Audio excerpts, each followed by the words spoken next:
আল্লাহর হাবিব ডাক দিয়া কয় সাহাবী কাতাদা, তুমি কি চোখ চাও না জান্নাত চাও? ওই সাহাবী ডাক দিয়ে ইয়া রাসূলুল্লাহ, আমি দুইটা চোখ চাই। সুবহানাল্লাহ বলেন। এই জন্য এক ভাই পিছন দিক দিয়ে বলছে জান্নাত চাই, আর ওই সাহাবী বলছেন আমার চোখ চাই। তার মানে বোঝা গেল সাহাবাদের প্রেম বড় প্রেমময়। কথা বলেন ঠিক কিনা? এবার আমার নবী আপনার নবী রাহমাতুল লিল আলামিন ডাক দিয়ে কয় কাতাদা তুমি কি চাও? ওই সাহাবী ডাক দিয়ে কি নবী গো, আমি দুইটা চোখ চাই। এবার আমার নবী আপনার নবী আঙ্গুল মোবারকের মাথায় সুন্দর করে নবীর থুতু মুবারক নিয়েছেন। থুতু মুবারক নিয়ে চোখের গোড়ার মধ্যে এমন ভাবে সুপার গুলো ঘামের মতন থুতু মুবারক লাগালেন। আরে নবী আমরার মতো হবে কেমনে? আমার পাশে তো সভাপতি সাইফুল ইসলাম মজুমদার শিবন ভাই চেয়ারম্যান সব বসা, আর উনি তো চেয়ারম্যান, আমি বক্তা, ক্লাস তো আছে। কথা কন না কেন? এই পৃথিবীর মধ্যে যত সৃষ্টি আছে সবার শ্রেষ্ঠ আমার নবী। কথা বলেন না কেন? ঠিক কি না? যেই নবী যে আমাদের মতো হবে কেমনে? নবীর থুতু মুবারক আমাদের মতো নয়। সাহাবায়ে কেরাম বলে ইয়া রাসূলুল্লাহ, ইয়া হাবিবাল্লাহ, নবী গো, আপনি শুধুমাত্র উযু করে কলির পানি ছাড়বেন না, আপনি একটা কাশ মুবারক ছাড়বেন। সাহাবায়ে কেরাম কাশ মুবারকটা হাতের মধ্যে নিয়ে নিতেন, হাতের মধ্যে কাশ মুবারক নিয়ে চেহারার মধ্যে মালিশ করতেন। অন্যান্য সাহাবায়ে কেরাম ডাক দিয়ে বলেন, ও সাহাবী কি ব্যাপার, তোমার চেহারার মধ্যে মেশকে আম্বর গ্রান করতেছে, কি লাগাইছো? কই কিছু লাগাই নাই, নবীর থুতু মুবারক কাশ মুবারক আমি মালিশ করেছি।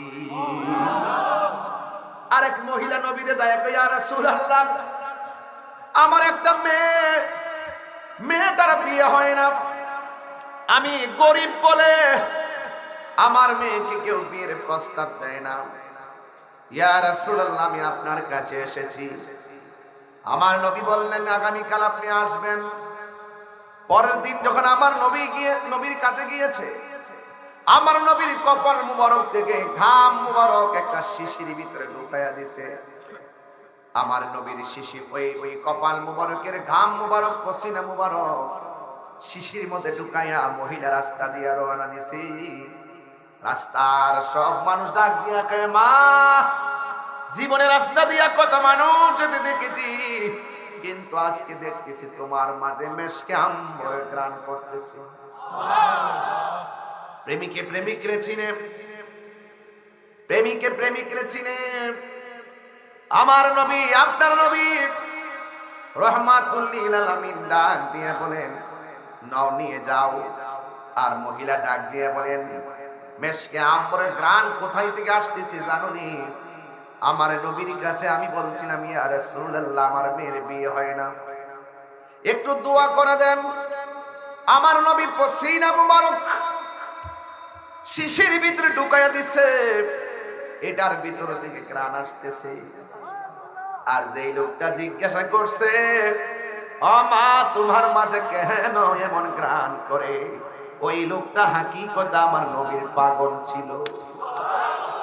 আরে আমার নবী এই মহিলার শিশির মধ্যে থুতু মুবারক পসিনা মুবারক দিয়েছে, আমার নবী নিশ্চয়ই তারে কত ভালোবাসে, এই পরিবারটারা আমার নবী কত ভালোবাসে। কয় কেন তুমি এই স্যার মুবারক দিকে পসিনা মুবারকটা কেন এনেছো? কয় আমার মেয়ের বিয়ে হয় না, দোয়ার জন্য এসেছি। এবার মহিলা রাস্তা দিয়ে যায়, সবার কাছে শুধুমাত্র মেয়ের কথাটা তুলে ধরে। যেই মেয়ের জন্য কেউ বিয়ের প্রস্তাব করে না, নবী থুতু মুবারকের নবীর পসিনা মুবারকের বরকতে এবার মেয়ের জন্য বিয়ের প্রস্তাবের লাইন ধরেছে। তাহলে নবীর প্রেমিক হলে লাভ আছে না নাই? নবী রাজি থাকলে লাভ আছে না নাই? নবীর নজর থাকলে লাভ আছে না নাই? নবীর প্রেমিক হলে লাভ আছে না নাই? নবীর প্রেমিক হলে আপনার দাম বেড়ে যাবে। এই জন্যই তো নবীর সাহাবী কাতাদা ডাক দিয়ে বলে, ইয়া রাসূলুল্লাহ, ইয়া হাবিবাল্লাহ, মেহেরবানি করে আমার চোখ দুইটা ভালো করে দেন। আল্লাহর হাবিব সাল্লাল্লাহু আলাইহি ওয়াসাল্লাম নিজের থুতু মুবারক এমন ভাবে যখন লাগাইয়া দিছে, লাগাই দেওয়ার পরে নবী ডাক দিয়ে কই, কাতাদা, তুমি এখন আগের চাইতে কেমন দেখতেছো? এই কাতাদা ডাক দিয়া বলেন, ইয়া রাসূলুল্লাহ, ইয়া হাবিবাল্লাহ, নবী গো, শুধুমাত্র কেমন দেখি না, আগে যেমন দেখতাম তার চাইতে দ্বিগুণ দেখতেছি। আর চিৎকার মেরে কোন আল্লাহু আকবার। আমার যুবক ভাইরা, এবার আমার নবীর প্রেমের খেলা দেখেন সাহাবীর সাথে। আমার নবী ডাক দিয়ে কি, কাতাদা, দুনিয়ার মানুষ জান্নাতের পাগল, তুমি দেখো জান্নাত চাইলা না, তুমি চোখ চাইলা, তার কারণটা কি? জন্ম আমার নবীর যুগে হলে কেমন হতো, জন্ম এর যুগে হলে কেমন হতো, দুনয়নে রাসূল পাক দেখলে কেমন হতো, দুনয়নে দেখলে কেমন হতো, জন্ম আমার নবীর যুগে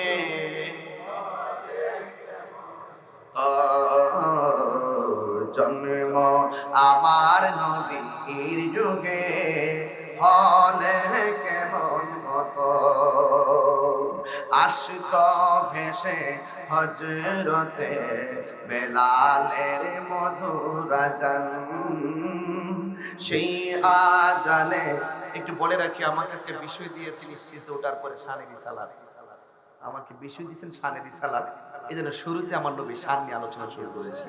অন্যদিকে যাচ্ছি না, আমি আমার টাইমটাকে একটু গুরুত্ব দিই, এই জন্য আমি একটু চেষ্টা করছি আপনাদেরকে একটা মূল মেসেজ দেওয়ার জন্য। নবী আছে, সব আছে, নবী নাই, কিছুই নাই। আল্লাহ মানা, নবী মানা নয়, নবী মানলেই আল্লাহ মানা হয়। আরে হাত তুলে বলেন, ঠিক কি না বলেন? নবীর জন্য জীবন দিতে চাই কি চাই না বলেন? নবীর প্রেমের জন্য জীবন দিতে চাই কি না বলেন? নবীকে আমরা সম্পদের চাইতে বেশি ভালোবাসি, বাবার চাইতে বেশি ভালোবাসি, মায়ের চাইতে বেশি ভালোবাসি, আমার সন্তানের চাইতে বেশি ভালোবাসি, এই জীবনের চাইতে বেশি ভালোবাসি। যে যাই করুক না কেন, যখন কেউ ষড়যন্ত্র করবে, আশিকি রাসূলদের কণ্ঠকে স্তব্ধ করে দেওয়ার জন্য বাংলার সুন্নি জনতা ঘরে বসে থাকবে না, ঘরে বসে থাকবে না, ঠিক কি না বলে?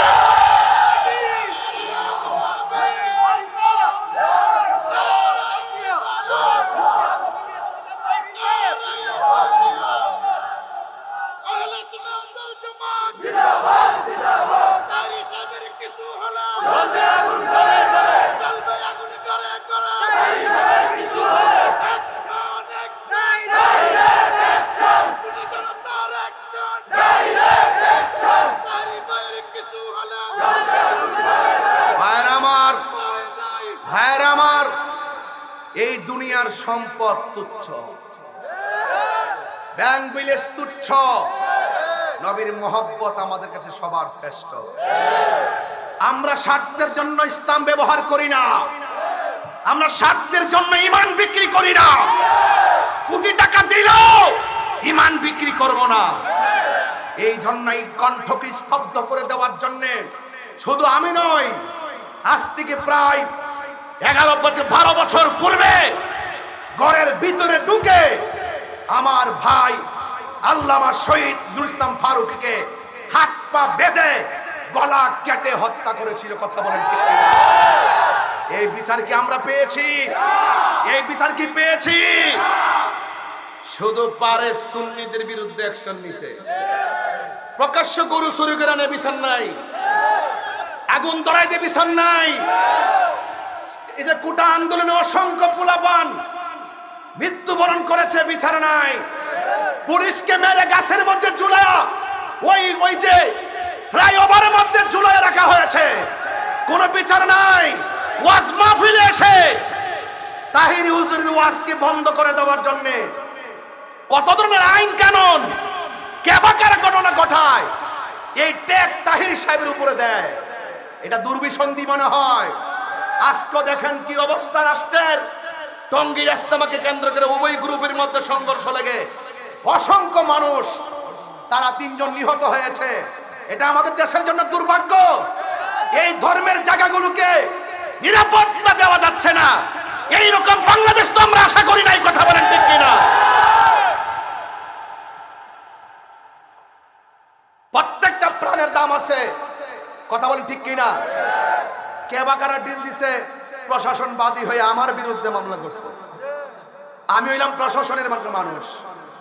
আমি আজকে আসার আগে বলছি প্রশাসন থেকে অনুমতি আছে কিনা, বলছে ওদের প্রবলেম নাই।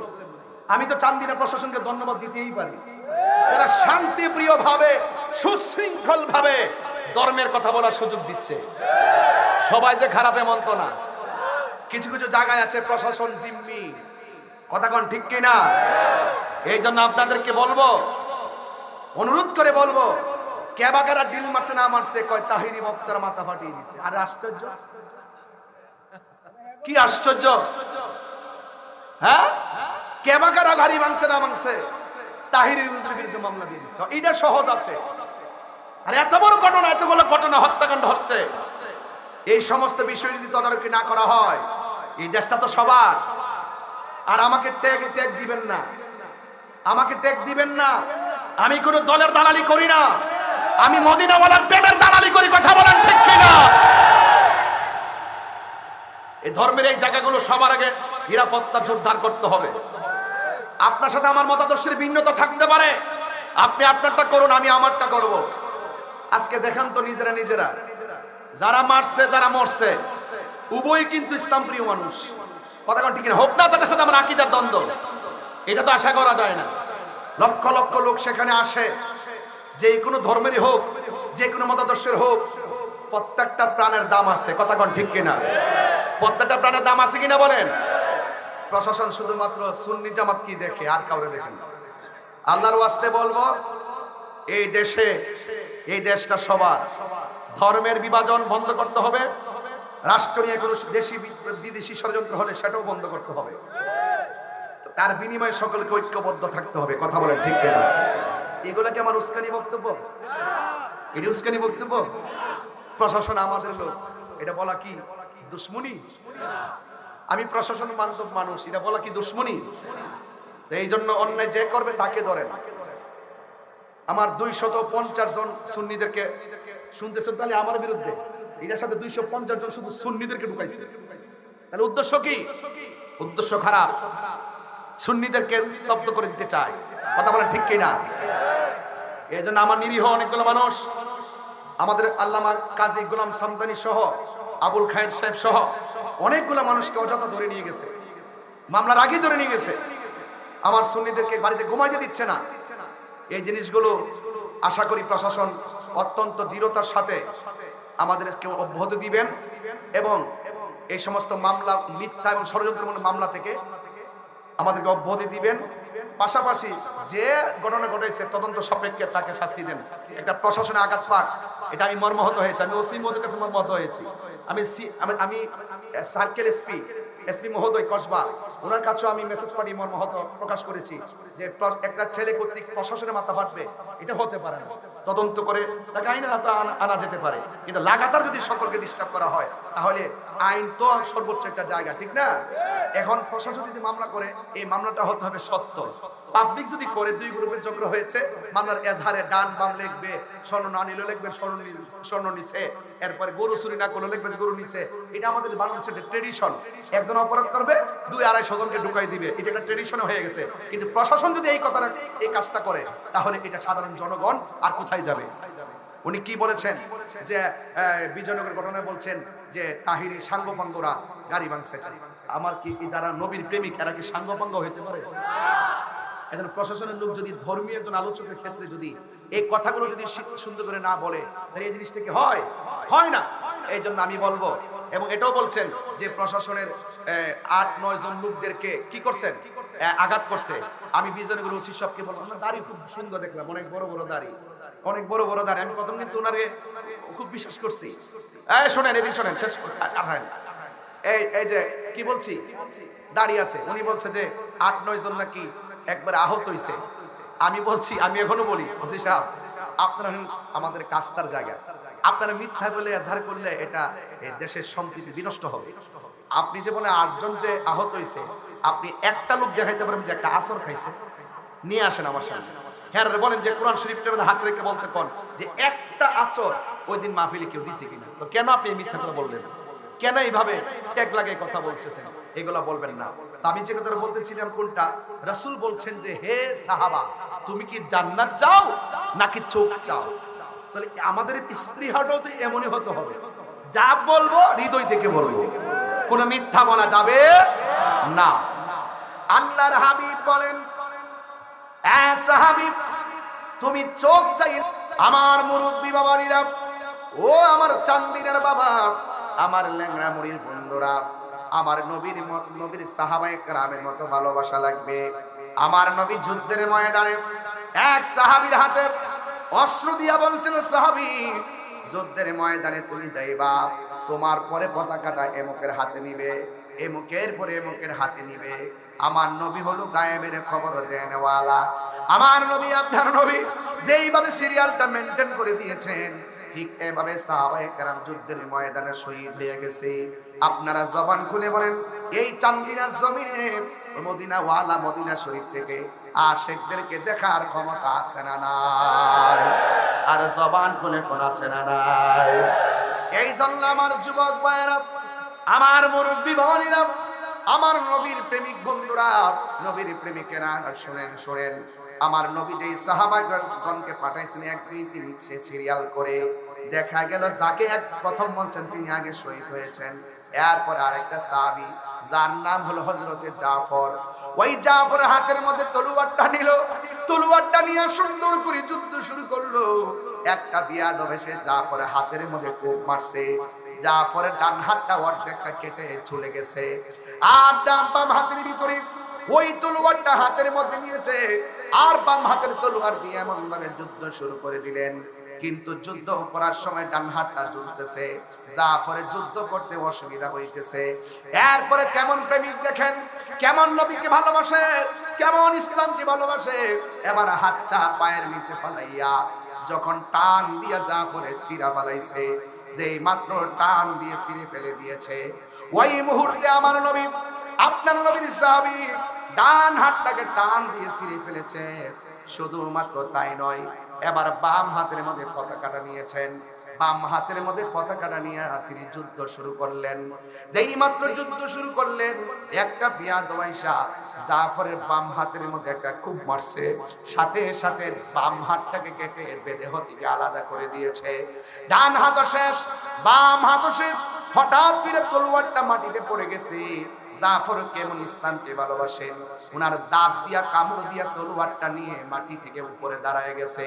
ডান পাশে হাত নাই, বাম পাশে নাই, একবার হাত ছাড়া তলোয়ারটা নিয়ে কামড় দিয়ে দাঁড়ায় গেছে। ওই মুহূর্তে ইন্দিমিন টাইমে আমার জাফর যখন দাঁড়ায় গেল, হঠাৎ করে দেখতেছেন একটা বিয়াদব আইসা জাফরের চোখের মধ্যে আঘাত করলো, জাফরের বুকের মধ্যে আঘাত করলো, জাফরের বুকের মধ্যে আঘাত করলো। এবার জাফর আস্তে আস্তে মাটির মধ্যে পড়ে গেছে। নাই নাই, জাফর দুনিয়াতে নাই, হকের জন্য জীবনটা দিয়ে দিল। আমার নবী, আপনার নবী বলে, ও সাহাবায়ে কেরাম রে বাবা শুনো, আমার জাফর আমারে কেমন ভালোবাসতো দেখছুনি, আমার জাফর কেমন ভাবে ইসলামকে ভালোবাসতো দেখছুনি, আমার জাফর কেমন ভাবে আল্লাহরে ভালোবাসতো দেখছুনি। আমার জাফর ডান হাতটা কেটে ফেলাইছে, এরপর ময়দান থেকে পলায়ন করে নাই, বাম হাতটা কেটে ফেলে দিয়েছে, এরপরে পলায়ন করে নাই, তলোয়ারটা কামড় দিয়ে ধরছে, এরপরে পলায়ন করে নাই। আমার জাফর যুদ্ধের ময়দানে জীবনটারে সুন্দর করে বিসর্জন দিয়ে দিয়েছে। পৃথিবীর মানুষ, ও সাহাবায়ে কেরাম, তুমি না শুনে রাখো, আমার সাহাবী, আমার সাহাবী, আমার সাহাবী হকের জন্য এমন ভাবে জীবন দেওয়ার কারণে আল্লাহ রাব্বুল আলামিন হাসরের ময়দানে আমার জাফরের সম্মান বাড়ায় দিয়েছে। কই কেমন বাড়াইছে? কই হাসরের ময়দান যদি কায়েম হয়ে যাবে, যেই দিন মানুষ নাফসি নাফসি বলে কাঁদবে, যেই দিন মানুষ নিজের ঘামে নিজেরা সাঁতার কাটবে। আল্লাহু আকবার কর না কেন? নিজেরা নিজের ঘামে সাঁতার কাটবে। ওই কঠিন মুসিবতে 7 শ্রেণীর মানুষকে আমার আল্লাহ আরশে আজিমের নিচে ছায়া দান করবে। এর মধ্যে 1 শ্রেণীর মানুষ হলো ন্যায় বিচারক। এই ন্যায় বিচারকদের দাম হাসরের ময়দানে আছে না নাই? এই জন্য আমার যুবক ভাইয়েরা, এবার আমার নবী আপনার নবী বলেন, যেই দিন হাসরের ময়দানে মানুষগুলো নফসি নফসি বলে কাঁদবে, যেই দিন আল্লাহর ছায়া বিনে কোনো ছায়া থাকবে না, যেই দিন মানুষ নিজেরা নিজের গামে সাঁতার কাটবে, যেই দিন মানুষ নেক বদি নেওয়ার জন্য অধীর আগ্রহে থাকবে, ডান হাতে আমলনামা নাকি বাম হাতে আমলনামা নিবে, পেরা শাড়ির মধ্যে থাকবে, ওই কঠিন মুসিবতের সময় সবাই যখন জান্নাতের হাসরের ময়দানে থাকবে, আর আল্লাহ রাব্বুল আলামিন যেই সমস্ত বান্দাদের জন্য জান্নাত মঞ্জুর করবেন, ওই সমস্ত বান্দাদের জন্য আমার আল্লাহ যখন রাস্তা করে দিবেন, এমন একটা রাস্তা, যেই রাস্তার নাম হলো পুলসিরাত। এই পুলসিরাতটা থাকবে জাহান্নামের উপরে। আল্লাহু আকবার কর না কেন? এই পুলসিরাতটা থাকবে জান্নাতের জাহান্নামের উপরে। এই পুলসিরাতটা কাহার জন্য চুলের চাইতে চিকন হবে, হীরার চাইতে দাঁড়ানো হবে।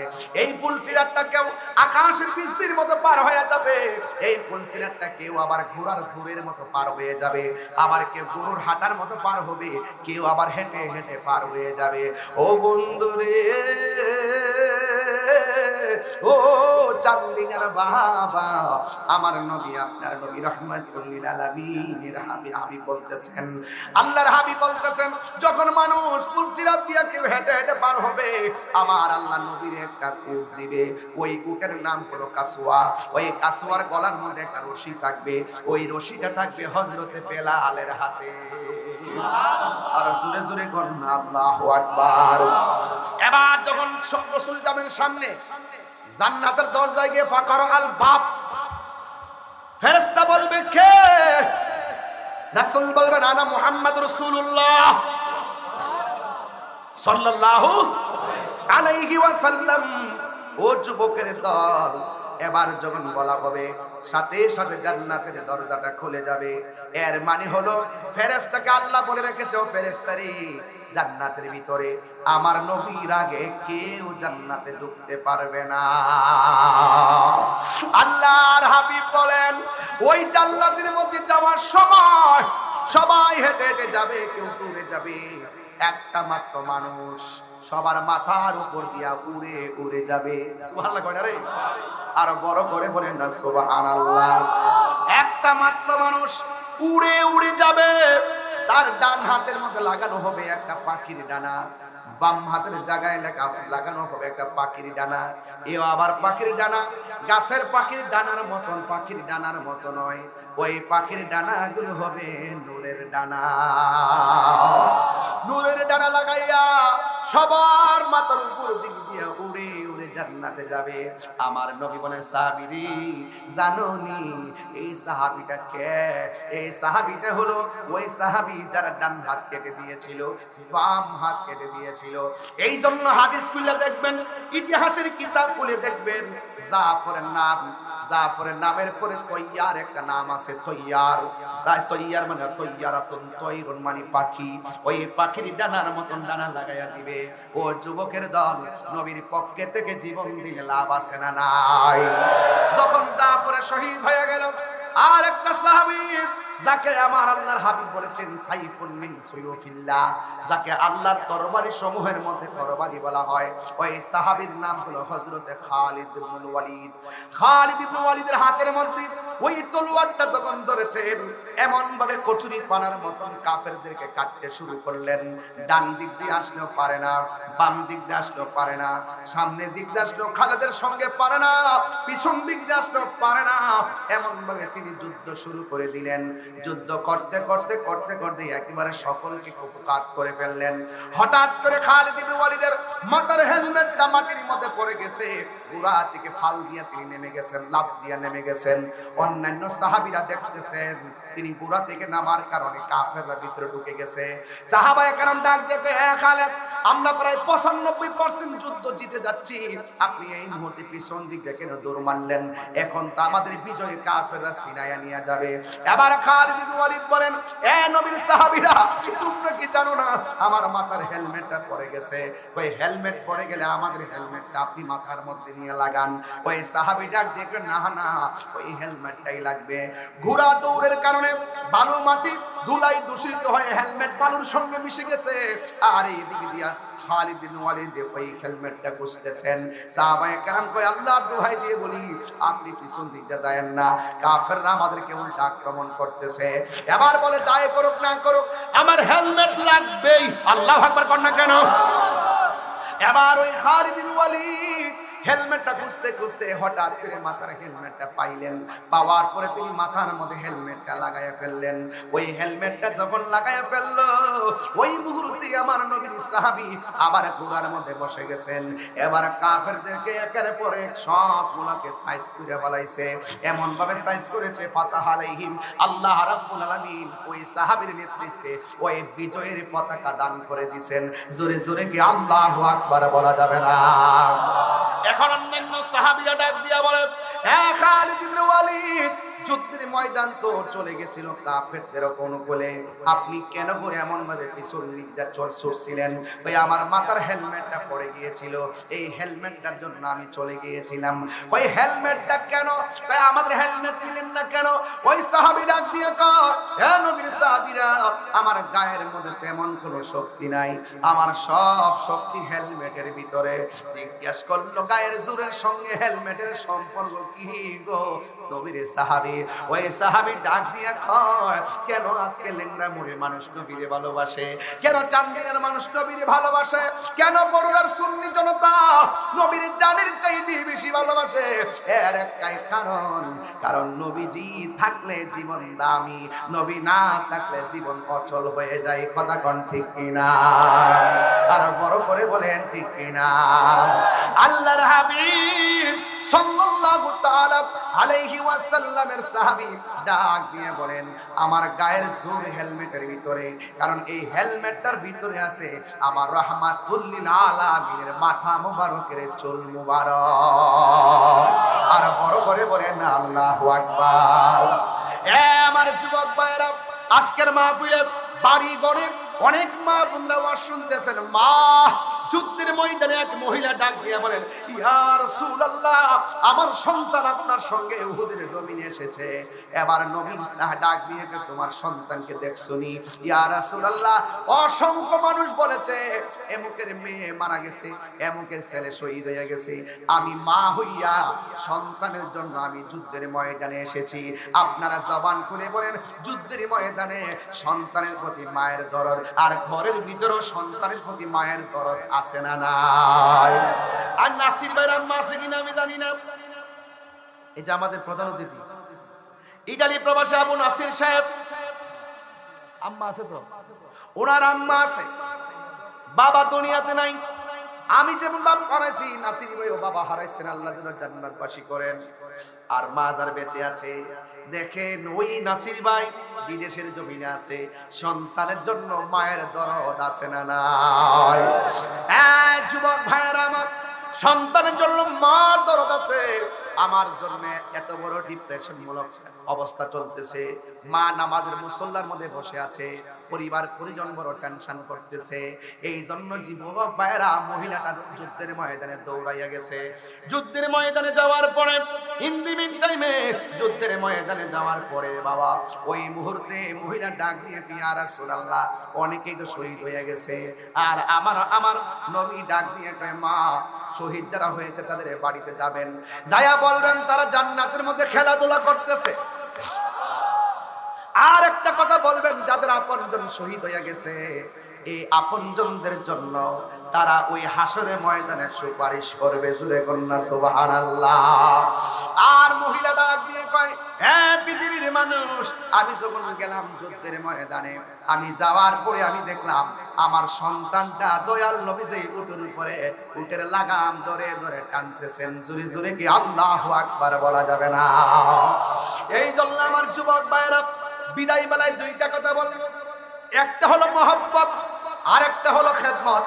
নবীকে জানের চাইতে বেশি ভালোবাসবেন, মা বাবার খেদমত করবেন, মা বাবাকে কোনোদিন কষ্ট দিবেন না, মা বাবার মনে কোনোদিন দুঃখ দিবেন না, নবীর মনে কোনোদিন দুঃখ দিবেন না। এই দুইটা জায়গা যদি ঠিক না করতে পারেন, বিপদ দেখবেন আসবে আসবে।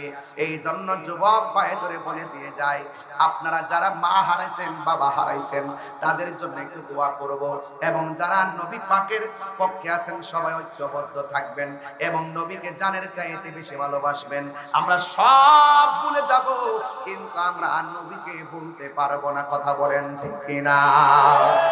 সব ভুলিব কিন্তু তোমায় বলতে পারি না। বলুন সব ভুলিব না, ভুলিনি সবাই, বলতে পারি না, ভুলিনি, বলতে পারি না। সব ভুলিব কিন্তু তোমায় বলতে পারি। হাত তুলে খুশি হব। সব ভুলিব কিন্তু তোমায় বলতে পারি না। আসে মোয়াল্লার চেয়ে দামি তুমি হও, খোদার সৃষ্টিতে তুমি শ্রেষ্ঠ ভূমি হও। আরশে মোয়াল্লার চেয়ে দামি তুমি হও, খোদার সৃষ্টিতে তুমি শ্রেষ্ঠ ভূমি হও। আরে তোমার বুকে প্রবাহিত নূরের ঝরনা, তোমার বুকে না। সব ভুলিব কিন্তু তোমায় বলতে পারি না। বলুন সব ভুলিব কিন্তু তোমায় বলতে পারি না। ভুলিনি না, ভুলিনি, বলতে পারি না। সব ভুলিব না, সব ভুলিব কিন্তু তোমায় বলতে পারি না। জোরে জোরে কি আল্লাহু আকবার বলা যাবে না? বাবাজান, বাবাজান, আমি চেষ্টা করেছি। আজকের একটা অনুরোধ থাকবে আপনাদের প্রতি, জানি না আর পারবো কিনা।